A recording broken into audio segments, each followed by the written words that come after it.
See this? See what he's doing? He's just doing that because he wants food. That's not real affection. That is to get stuff from me. I know that because he's an old cat and he used to be affectionate till we locked him in the cupboard for a couple of days. And then when he came out, he started to deteriorate and develop a personality where he's become sociopathic, where he only shows affection for, rewards, which is probably like a lot of humans. I don't know. I was thinking the other day, am I affectionate? Do you ever think about yourself? Are you affectionate? Are you an affectionate person? And my perception of myself is that I'm extremely affectionate. If I was going to say what do you like? I'd go, I'm very affectionate. And then I was thinking that, am I actually affectionate? I don't actually know. If I asked people around me if I was affectionate, I don't know if they'd say. Because I don't think I'm an overly affectionate. If I was really being honest, I wouldn't say I was overly affectionate. I'm not one of those people that you see, those really people that like really hugging everyone and touching people all the time. I think personally, I think it's a bit over the top. Like, honestly, you should be touching people you don't know.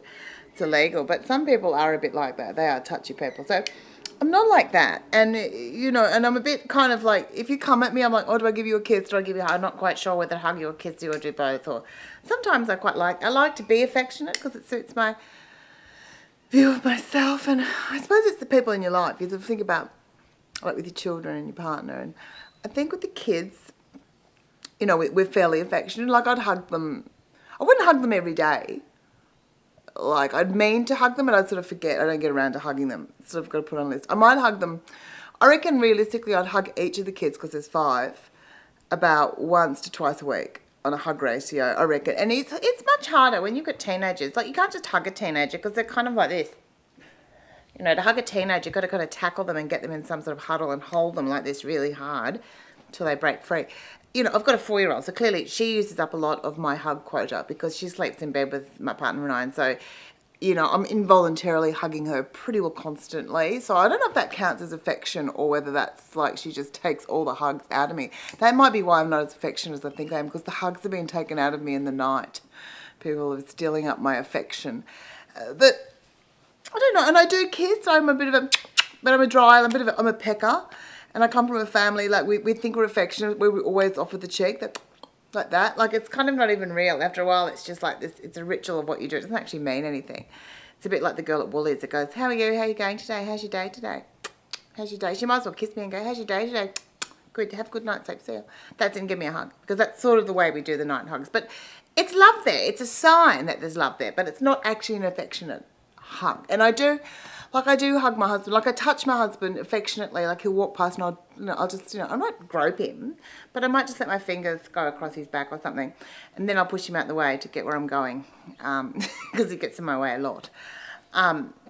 So there is that sort of thing, I suppose, with affection. And I was listening to this woman a while ago, and she was giving a keynote on personal relationships, and she was talking about the need to really hug your children. She was actually saying, or your partner, and like when you hug someone, are you present? Are you present in that moment? Or are you thinking about what's coming next? Are you thinking about what you have to do and where you have to be? And I went, oh yeah, I'm sort of guilty of that. Like I do remember the other day, my husband's about to go to work and I'm sort of, in the kitchen doing stuff, and he's sort of waiting because he's busy, he's got to go, and he's waiting for the like goodbye hug, and he's sort of waiting. And I'm like, oh, for God's sake, I've just got to wash the bin out. And afterwards I thought, that's a bit wrong. I didn't hug him goodbye because I was busy washing the bin out. I think, maybe I've got to get the priorities right. Like, is the relationship more important than washing the bin out? I don't know. The bin needed instant attention, and, and he was coming back in the afternoon. I think, unless he was, killed tragically, I suppose, and then I'd be really pissed off if I had washed the bin out. But anyway, that could have changed everything. If I hadn't washed the bin out, he could have left earlier, and he could have been killed in a car accident, and hence my lack of affection because of the bin might have actually saved his life. I think that's what happened.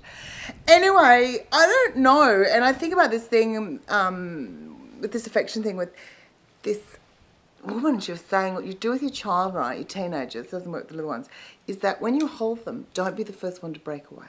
You have to hold them, and they have to break. I went, oh, that sounds really nice. So I held my son, and he went in a cuddle, and I didn't let go.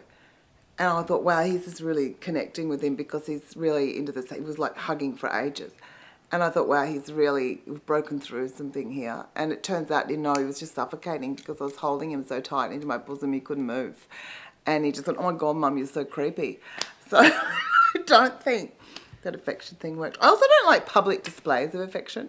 You know, really public displays where people are kind of all over each other, kind of tonguing, like big tongue down the throat. And you clearly, you know, they're going, go home, get it off. You know, go home, get a room. You know, I don't want to see people almost dry rooting in public, you know, while I'm trying to eat a sausage sandwich or something and, you know, have a nice day. I mean, it is kind of, and I do feel a bit jealous when I see them. I feel jealous because it looks like they're having a nice time. And you go, oh, God, you know, don't remind me of my cold, callous heart. Anyway.